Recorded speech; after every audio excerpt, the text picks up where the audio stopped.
किसान दोस्तों, आज हम आपको बताने वाले हैं प्याज की नर्सरी में क्या क्या कार्य करने चाहिए, कैसे आप अपनी प्याज की नर्सरी को फंगस से, कीटों से बचा सकते हैं और इसकी ग्रोथ तेजी से बढ़ा सकते हैं। स्क्रीन में जो आपको प्याज की नर्सरी दिखाई दे रही है, यह मात्र 7 दिन की है। इसकी जो जर्मिनेशन है पूरी हो चुकी है। इसको हमने कैसे तैयार किया है, कौन सी विधि से मैं प्याज की नर्सरी तैयार करता हूँ, इसका वीडियो चैनल पर पहले से उपलब्ध है।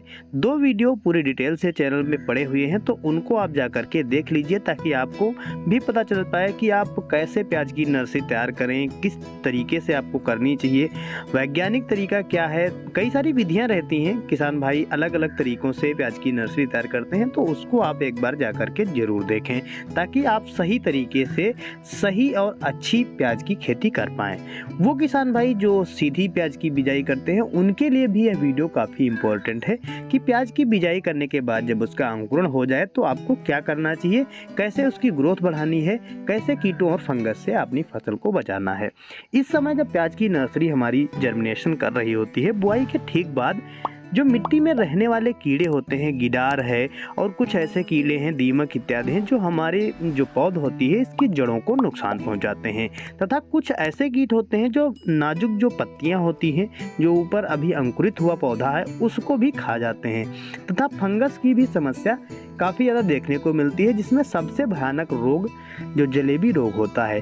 इससे पहले आपको ये भी ध्यान रखना है कि जहाँ पर आप प्याज की नर्सरी तैयार कर रहे हों, वहाँ पर पानी निकास की उचित व्यवस्था हो। पानी का भराव बिल्कुल भी ना होने दें, पर्याप्त नमी ही बनाए रखें।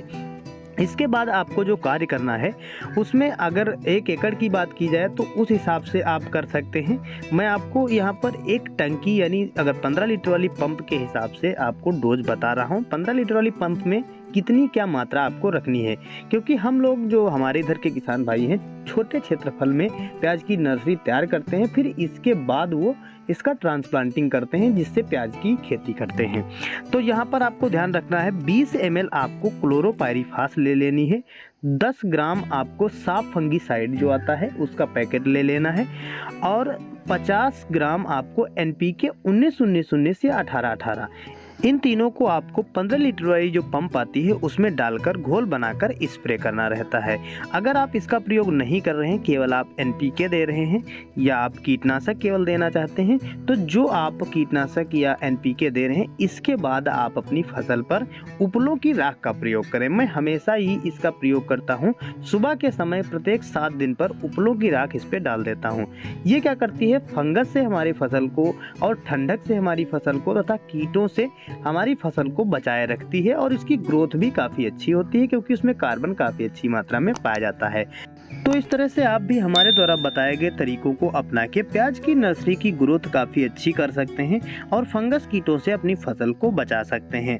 जो NPK रहती है वो आपकी ग्रोथ बढ़ाने में मदद करती है, कीटनाशक कीटों से बचाने में, और जो अगर आप ये उपलों की राख का प्रयोग करते हैं, ये सभी कामों को एक साथ करती है। तो अगर आपके यहाँ पर्याप्त हो या कम क्षेत्रफल में आपने नर्सरी तैयार कर रखी हो तो इसका आप प्रयोग जरूर करें। जिन किसान भाइयों के प्याज के खेत में खरपतवार की समस्या है तो उनके लिए वीडियो एक सेपरेट पहले से आ चुका है, उसको आप एक बार जरूर देखें। धन्यवाद।